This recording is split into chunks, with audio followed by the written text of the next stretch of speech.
आज के कार्यक्रम में मेरे साथ मंच पर उपस्थित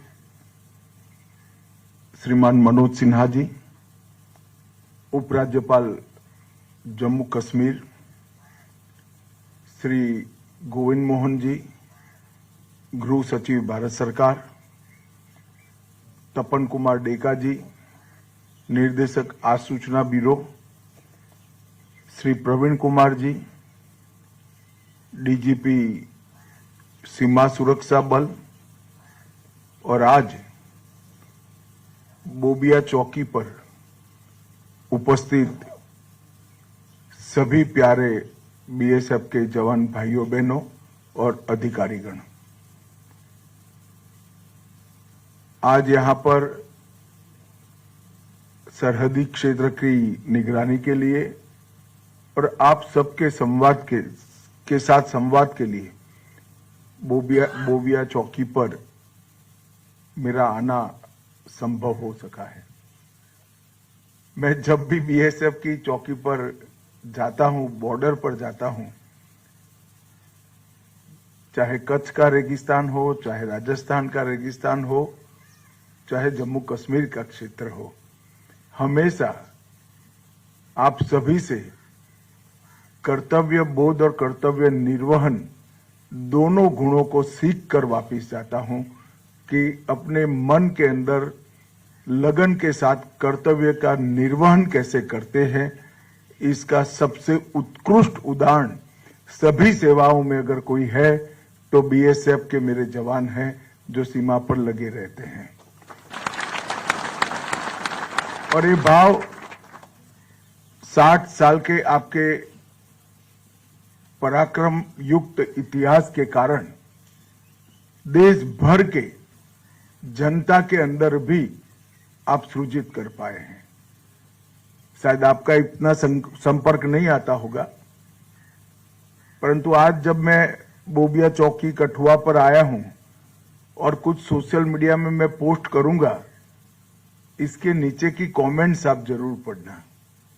इसकी नीचे की कमेंट देश के गृह मंत्री के लिए एक भी नहीं होती है, सारे के सारी कमेंट्स मेरे सीमा प्रहरियों के लिए होती है, इनकी बहादुरी और त्याग तपस्या के लिए होती है। ये बहुत बड़ी बात है। बीएसएफ ने 6 दशक में 1 महावीर चक्र, 2 कीर्ति चक्र, 15 वीर चक्र, 13 शौर्य चक्र और अनेक प्रशासनिक सम्मान प्राप्त किए हैं। देश की सीमाओं पर जब जब भी अतिक्रमण का भय आया, घुसपैठ का भय आया, बीएसएफ एक अभेद दीवार बनकर सटा रहा, अड़ा रहा और देश को सुरक्षित करने का काम किया है। अभी अभी ऑपरेशन सिंदूर में बीएसएफ के शौर्य और वीरता एक प्रकार से 6 दशक के इतिहास में स्वर्णिम अध्याय बनकर रहा है। उस कठिन घड़ी में भी आप सभी ने हम सीमा के प्रहरी है ये भाव को हमेशा के लिए उज्जवल रखा और बुलंद रखा। 118 पोस्ट और 3 आतंकी launch pad Jammu Kashmir frontier ने ध्वस्त किए और इसके लिए सब इंस्पेक्टर मोहम्मद इम्तियाज अहमद और सिपाही दीपक चिंगखाम, उनको सर्वोच्च बलिदान के लिए वीर चक्र से भी सम्मानित किया गया है। हम सब के लिए ये बहुत गर्व का विषय है। 16 गैलेंट्री मेडल और अनेक प्रशंसा पत्र इसी दौरान हमें प्राप्त हुए। जैसे आप सभी लोग यहीं सीमा पर तैनात हैं, देश के अंदरूनी हिस्सों में भी, चाहे मणिपुर का दुर्गम क्षेत्र हो, नॉर्थ ईस्ट के कुछ क्षेत्र हो या विशेष कर ओडिशा और छत्तीसगढ़ के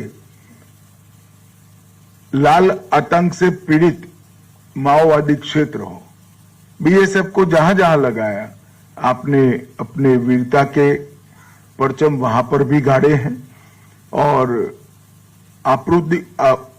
प्राकृतिक आपदा के वक्त भी पंजाब में बीएसएफ ने जो मानवता का प्रदर्शन किया और जनता के प्रति संवेदना का प्रदर्शन किया, मुझे जब पंजाब के मुख्यमंत्री मिलने आए थे तब उन्होंने स्वयं, वैसे वो हमारे दल से आते नहीं हैं, फिर भी उन्होंने कहा था कि बीएसएफ न होता तो हम सब की बहुत दिक्कतें बढ़ने वाली थी।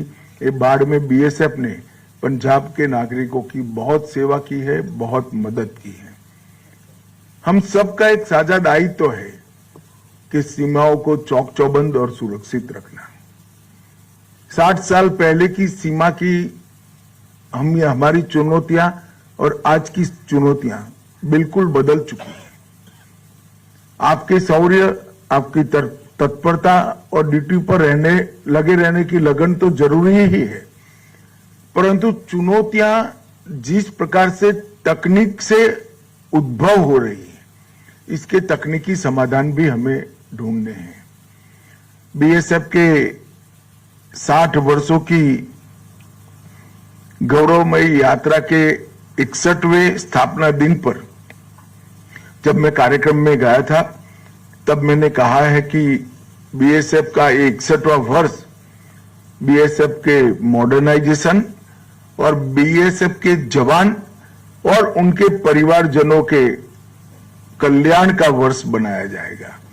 गृह मंत्रालय में एक टीम ये दोनों चीजों पर काम कर रही है। बीएसएफ के जवान के कल्याण के लिए भी हम एक विशिष्ट योजना लेकर आएंगे और पूरी बॉर्डर सिक्योरिटी का जो काम है उसको तकनीक के आधार पर मॉडर्नाइज कर आपकी सहायता कैसे की जा सके, इसके लिए भी भारत सरकार बहुत बड़ी राशि खर्च करने वाली है। मैं आशा करता हूं कि बॉर्डर इंफ्रास्ट्रक्चर और प्रयुक्त उपकरण आपको ड्यूटी निभाने में बहुत मददरूप होंगे और आपकी ड्यूटी का अच्छे तरीके से निर्वहन कर पाए, इसके लिए आपकी कठिनाइयों को भी कुछ हद तक वो कम करेंगे। सभी जवानों को मेरी अनंत अनंत शुभकामनाएं हैं। पूरा देश आपके कर्तव्य के निर्वहन के भाव के कारण ही चैन की नींद सो रहा है और सुरक्षित महसूस कर रहा है।